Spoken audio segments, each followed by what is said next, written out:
Hello, everyone. Welcome to Dental Jobs episode 5. I'm over the moon to welcome Amanda Bassey-Duke onto the show today. Amanda is an associate dentist with Clyde Mun, who's recently moved to Perth, and she'll be sharing her stories with us today on not only moving to Perth but also being an associate dentist with Clyde Mun and her experience with them as an employer. Amanda, great to have you with us. First and foremost, how are you keeping? How's it all going? It's going well. I have my day off today, so that's a good thing. I'm gonna do some exploring after this, and yeah, I'm doing okay. You've got a day off, and you're sharing a bit of your day off with me on this podcast. So yeah, all credit to you for getting up doing this with us. Much appreciated. Welcome. So Amanda, I know that you've actually worked in Europe and probably other locations as well within dentistry. So could you just share with us and the viewers today your experience in working overseas and obviously then more importantly sort of coming back into Scotland? Okay, so I worked in Hungary for 2 years before moving to Scotland. My family had lived in the UK. They live in England actually, but the NHS system within England wasn't attractive to me at the time. Okay. So I graduated from Hungary. So after going to school in Hungary, I stayed to work there for 2 years. And I saw a job in Scotland and I looked into it. I did the research and I thought, okay, well, the SDR sounds a lot better than the UDA system. So Yeah. that for me was quite attractive. And the mountains, are you kidding me? I saw the mountains in Scotland. I remember like taking a flight here and landing at the airport and driving down and thinking, where on earth am I? It's so beautiful. And I've traveled all over the world, but there is just this rugged beauty to Scotland. And you fall in love with it. It almost seems like you're reading a novel and it's something from a novel. So Scotland was really attractive to me for that. And the SRL system, not perfect, but definitely way better than the UDA system. So it's a bit of getting your head around and wrapping your mind around. But honestly, once you're in it, it's quite easy So to. did you kind of know Scotland as a location in terms of have you ever visited Scotland before? Never. I'd never been. I'd never been. And my family was a bit mad because, like I said, my entire family lives in England. Most of them live in London. And they're like, you picked the other end of the UK to come and live and work. But I think it was a choice. And I moved to Scotland just during the pandemic as well. I think it was probably the best choice for me at the time. And I think I still don't regret it because I've stayed even after the pandemic is like winding off because you get this work-life balance that can be compared to most places. Yeah. You have, and now I'm in a city, I'm in Perth. So I just have to drive 20 minutes and I'm up a hill. You drive 20 minutes and there's waterfalls and it's so beautiful. You get the best of both worlds. You get the city life and you get nature. So it was a no-brainer for me, especially at a time where everyone was cooped up in their houses. They couldn't go out. They couldn't do anything really. Yeah. I mean, look, I suppose when people are considering, especially overseas dentists, wishing to come and practice here in the UK, they would normally look at locations like London, Birmingham, Manchester. It's funny you mentioned those locations because I have family in London, Birmingham, and Manchester, and it didn't once cross my mind. And just once again, okay, so maybe I should give you a bit of background. In Scotland, so in England, you don't have registration. No Okay. patient is registered to you. You kind of get people in, and I guess if you want, you can keep them as your patients, but there is no tie. But within the NHS system in Scotland, when somebody is your patient, you actually have to like send a thing to the help board saying, yeah, this person is mine. And until either of you don't want each other, that Yeah. person is mine. And for me, that's the kind of dentistry I wanted. I wanted to look someone in the eye and say to them, your dental care is on me. You Yeah. can entrust me with your care, and I will look after you for the rest of your life as long as you will have me. Yeah. And that's the kind of dentistry that was for me was really attractive. And that's why Scotland, like that was one massive tick for Scotland in my book that I could do that. I could have that relationship. I want to be able to see my patients 30 years on and say, actually, you're doing good. you're doing good and I'm doing good. I wanted to be able to see my work and see, okay, this worked and this didn't work. And why didn't this work? What are your habits? Because I know them enough. I wanted to know the names of the dogs of all my patients and their children's names and watch the kids grow. And Scotland offers that. And the Scottish people are lovely and are welcoming. And if they trust you, they will let you pet their sheeps, I mean, which is something I've gotten to do as well. I mean, look, yeah, dogs' names, cats' names, petting sheep. It's all around, kind of, building relationships and getting to know your customer base. So again, it's a bit like, having a financial advisor. You'd want to have the same financial advisor giving you the advice on all the way through it. And the same goes with dentistry. So for me, I think that's absolutely brilliant, because you want to be able to, also build, hopefully referrals off the people that you're looking after as well, which is great. So how has sort of the transition, been from sort of coming overseas, into Scotland, and more importantly, how has Clyde kind of supported you, through that period? So it's an uphill battle. I would like to tell you it's easy. It's not really. The SDR system is a whole different kettle of fish. Like it's there's nothing quite like it. What you can claim, what you can't claim, and it's new. It's a difficult start, but like I said, once you're in it, it gets easier. It Yeah, gets so much easier, and it almost comes like second nature. You don't have to think about it anymore. And I guess the referrals and working through the paperwork, that's the unattractive bit of the job. yeah. That in itself is difficult. But once again, once you get into it, you know what you need to do, you know what needs to be done. And yeah, just it's the same thing. It's the same dentistry, it's the same teeth, it's the same problems. You just have to treat people like humans and No, absolutely. No, no, with no. kindness and compassion. And I think you'll get on. So it's not a different type of dentistry. It's the same dentistry. It's just being aware that there are different rules and learning that and the willingness to learn and the openness to learn. But it's not impossible. I did it. And so many others have come before me and have done it and have gotten well with it. So when you were overseas, forgive me, but did you, in terms of qualifications and everything else, what did that kind of look like from the outset? Okay, so I guess because I went to, like I said, I went to university in Hungary. It's a little bit different in the sense that we start practice with patients in third year, and I believe in the UK they start in second year. So and another thing was because our university was English, but most of the patients speak Hungarian. So we would always have a go through. So a translator, the nurse would always be Hungarian and speaking Hungarian on our behalf and translating. So I think communication was one of the things I struggled with. English is my first language. English is my only language that I speak fluently. So for me, I realized I don't have the words. And that's something that was a real shock to me because the dentistry, the teeth, I know, but I don't have the words to be able to communicate what I want to do at what stage. And that for me was quite difficult. And I think that was the major difference. But the level of teaching is, I would say, about the same. Maybe in Hungary, we're a bit more clinical. So there's a lot of like medical information that we know that I find that my peers who'd studied in the UK don't know. But in all honesty, in the actual practice of dentistry, I don't see that that's relevant. It's just added on information that we know. But I think communication is something that anybody who's new to the system will struggle with a little bit, but it can be learned. No, absolutely, absolutely. I mean, communication is pivotal, in any profession. I suppose, Amanda, what would be quite good to know, especially for the viewers.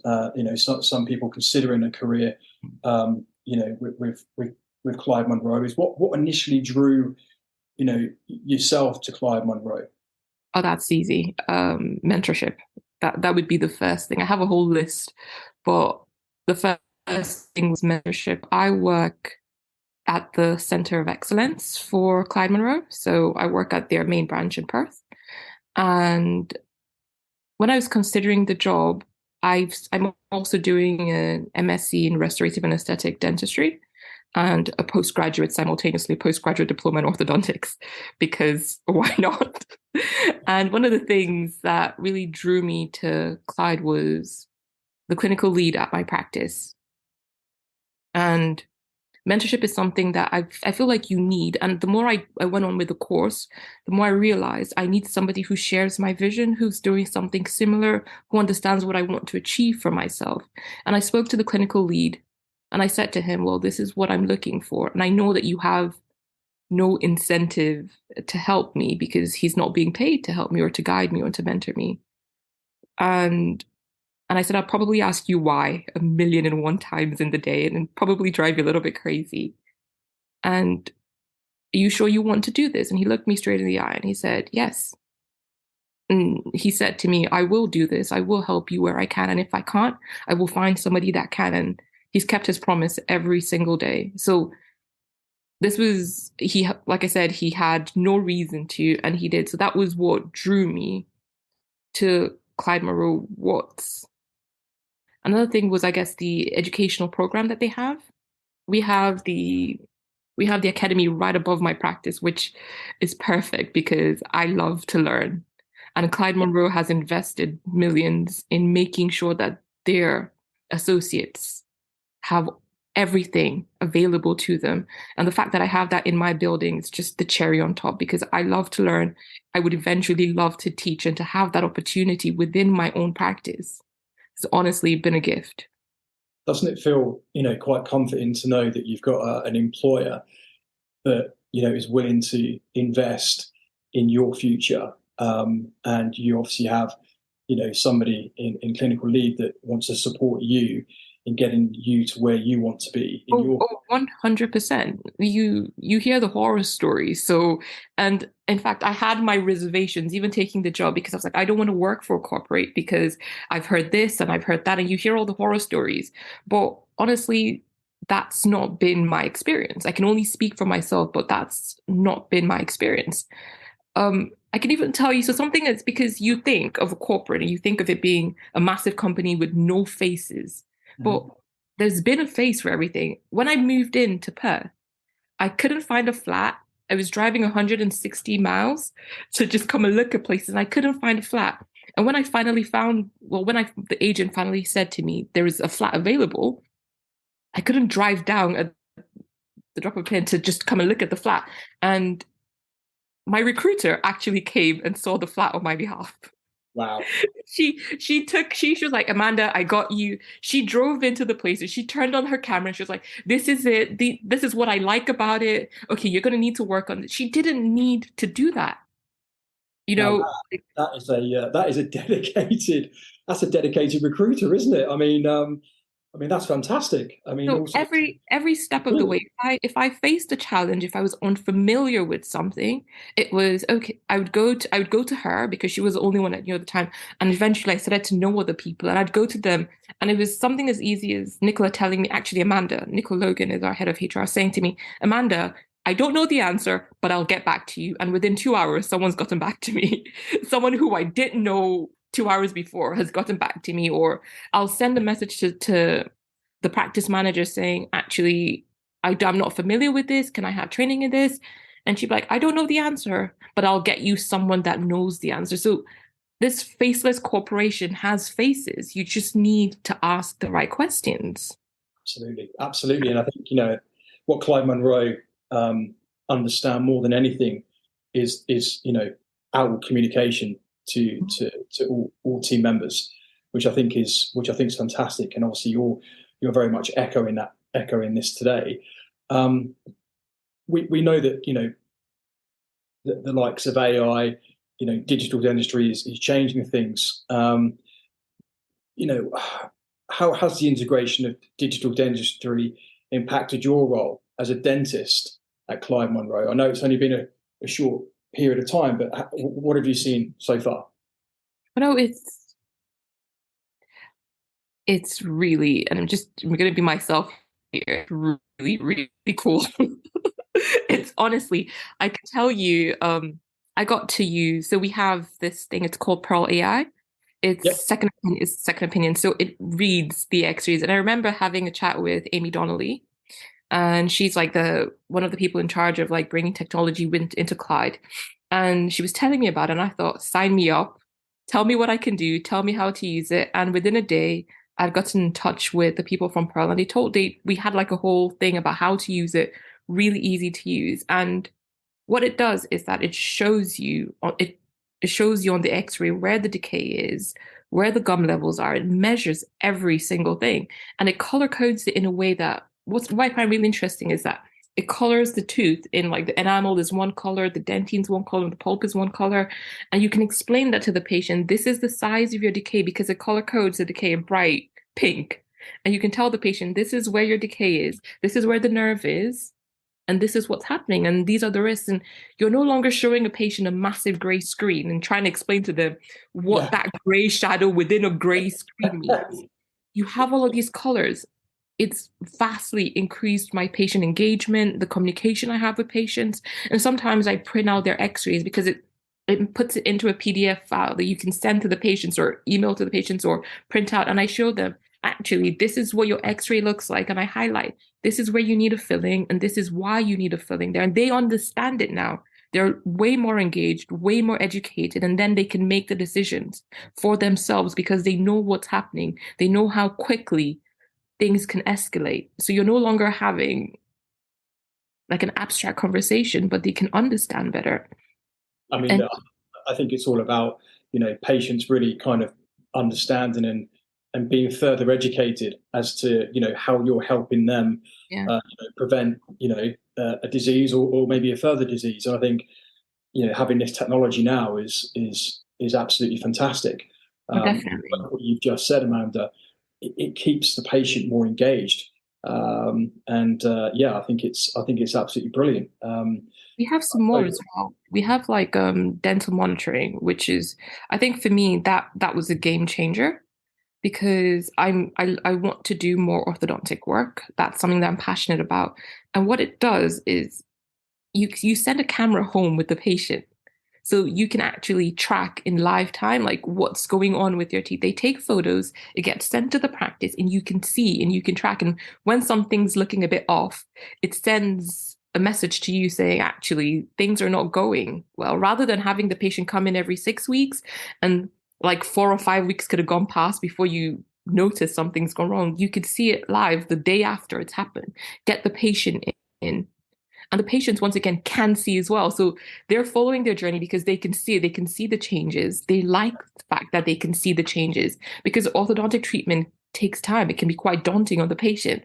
But when they have the ability to see their photos, to follow their journey, they're way more engaged as well. And you can catch things just as they happen. So if something's not tracking, so that's another thing that I've experienced just using technology within dentistry. And well, we have the scanners, which are amazing. I mean, it's only going to further enhance, isn't it, technology? Yeah. Which obviously is going to be incredibly exciting, for people obviously within dentistry. Could you share some specific sort of case or patient story where you use digital dentistry and has had a significant impact in treatment? I mean, I know you've just touched on where they can go home and sort of interact through images, and obviously you're getting to understand what's happening. But success stories would be fantastic to learn or hear. So I've had a patient in, and you take the scan because we have the intraoral scanner, and you take the scan of their teeth and you show them on the screen, and you're trying to explain to someone the seriousness of their clinical situation, and they don't really understand it because you have them lying down and you're looking at their teeth through a microscope and you can see every single thing, but that's not the view that they have. So you take that intraoral scan and you're trying to explain to them, this is what the situation is. And I hear the wow, I can't believe it, because they've never seen it from what you're seeing. But the fact that they can rotate their tooth around their mouth around the screen, they can see every single tooth in their mouth. For them, that's really impactful. And then you're having conversations at a higher level. I have a lot of cases where they have a lot of wear, they know whether they're grinding their teeth, but when they see it, I'm trying to explain to them, actually, your teeth are shorter than they should be. And for them, that makes no sense because it happens gradually. It's happened over years. And I'm trying to explain to them the clinical significance of this. And when they see it for themselves on that screen, you're having a whole different conversation. I'm trying to tell them, well, now we need to align your teeth. Now we need to build those teeth up because it's affecting your joints. And we're having a conversation at a much higher level. You're not just talking about single tooth dentistry anymore. You're telling them that they need or they will benefit from a full rehabilitation. No, it's brilliant. I mean, I kind of remember back in, showing my age now, Amanda, but back in the day, you'd literally have just a black and white, sort of document, wouldn't you, or Yeah. picture. But now you're getting 3D, you're getting absolutely everything, which is just amazing in terms of how far technology is evolving. But more importantly, I think the one word today is engagement for the patients, which is fantastic. For me, what's the one thing that you could say a couple, but okay, what's the couple of things that you love about being a dentist? And Clyde Mun. I know you've touched on Clyde Mun about the support and the infrastructure, the training, the communication, but what do you love about what you do and Clyde Mun? I just love seeing people smile. It's as simple as that. It's this buzz you get from seeing people smile. I've had people come in and tell me I haven't smiled in 20 years, and being a part of their smile, of their journey, knowing that you've touched somebody is life-changing. To share that journey with somebody is life-changing. I love the healthcare aspect of it. I love the fact that that room is sacred. What happens within that room is sacred. They share their stories with you, and you guard their stories, and you walk with them through life. I love that. I love watching them grow. I love hearing about their holidays. I really do enjoy having that one-to-one communication with my patients, and they become friends and family as well. So if I could do that, for at least 30 more years, I would be really, really happy. It certainly seems to me, Amanda, that you're in the right home in terms of employer for that to happen, in terms of what they're looking to achieve further down the line as well. But I don't think I've had an episode podcast yet where I've been had somebody with so much enthusiasm for the patients and for the job itself. And these podcasts are designed to really educate people about how great dentistry is and can be. Obviously, there's many stories at the moment in the press, but again, I think anything that I've learned today is obviously your passion for it, and all credit to you.